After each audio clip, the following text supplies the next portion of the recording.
Greetings and welcome to today's 10-minute painting lesson. We're going to begin here, as we generally do, with our large damp square-headed brush.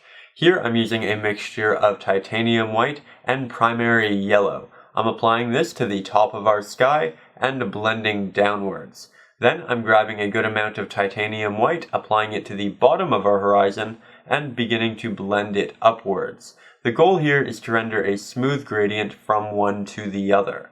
Then I'm going to grab my medium-sized square-headed brush, a bit of the pigment we were just using, and a tiny bit of blue.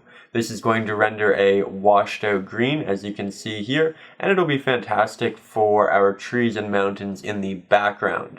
Generally, subjects in the far distance adopt a lot of the coloring from the sky and the surrounding areas because it's shining down and reflecting upon it.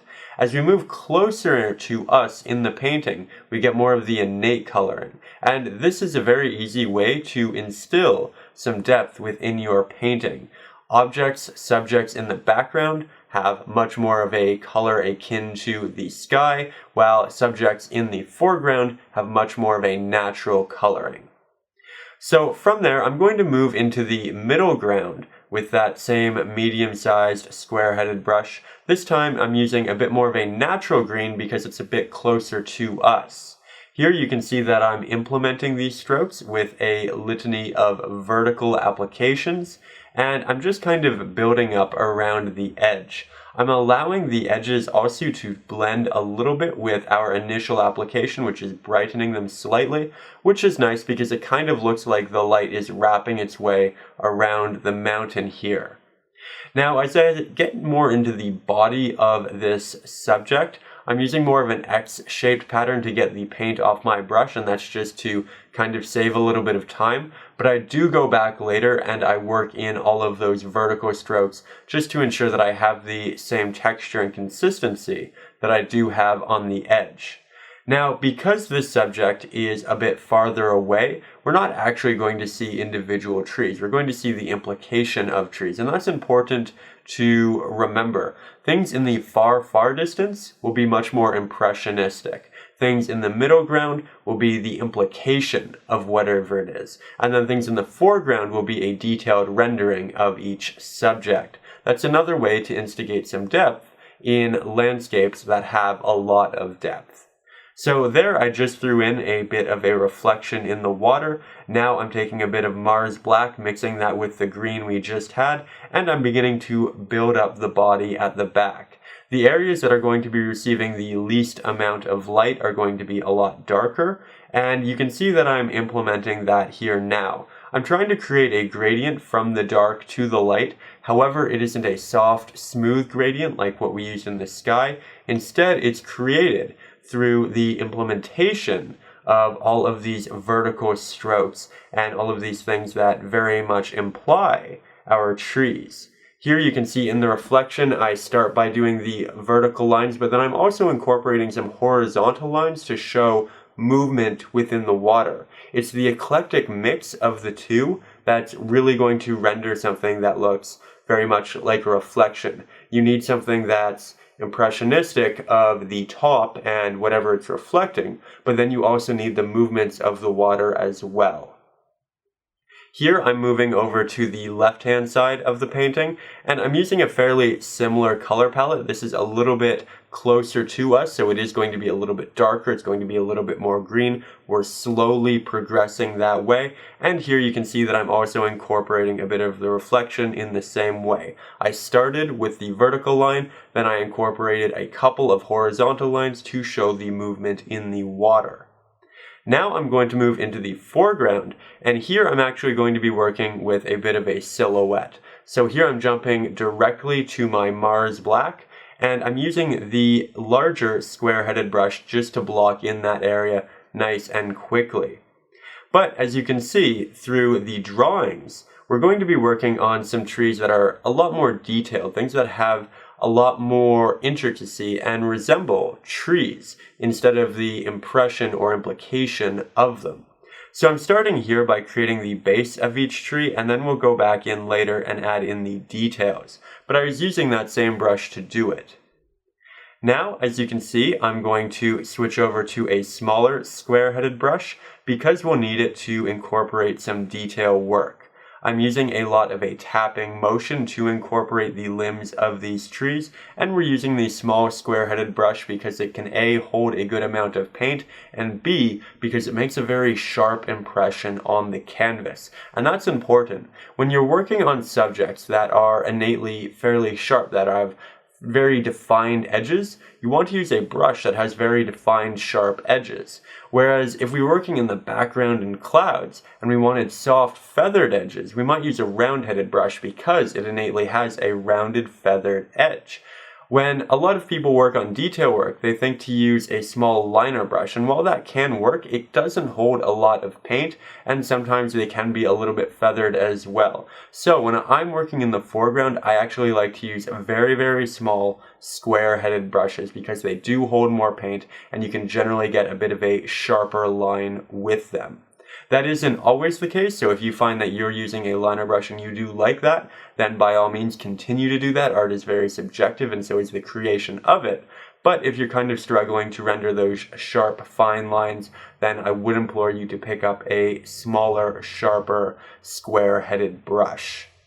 Now here I'm beginning to work on a bird, and really there are going to be a couple of them in here. But I like that I incorporated this because I actually end up not liking it. I don't like the way it looks, and I feel like it's not a good balance, so I do end up going backwards and taking it out. But what's really great about acrylics is how malleable they are. You can make so many mistakes with them and go back and fix them easily because they aren't textured, and if they dry for 5 minutes, you can go back and you can just paint over them. So it's a great medium to get started in because you can try a lot of things, you can make a lot of mistakes without ruining your paintings. They're very easy to remedy with. With that being said, I am kind of just sitting there. I want to see if I like it in the next minute or two. That's also something you have the opportunity to do, but I did decide that, you know what, I'll try to work on it, I'll try to give it a little bit more detail, maybe that'll, get me to a place where I do like it. It doesn't end up working, but, it's also a good lesson to not just quit on something if you don't like the first application of it.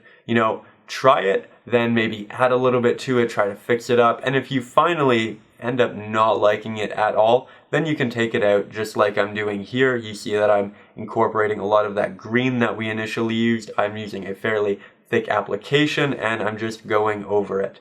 Here I'm using that same vertical line that we used for the majority of that area, and I'm just covering it up.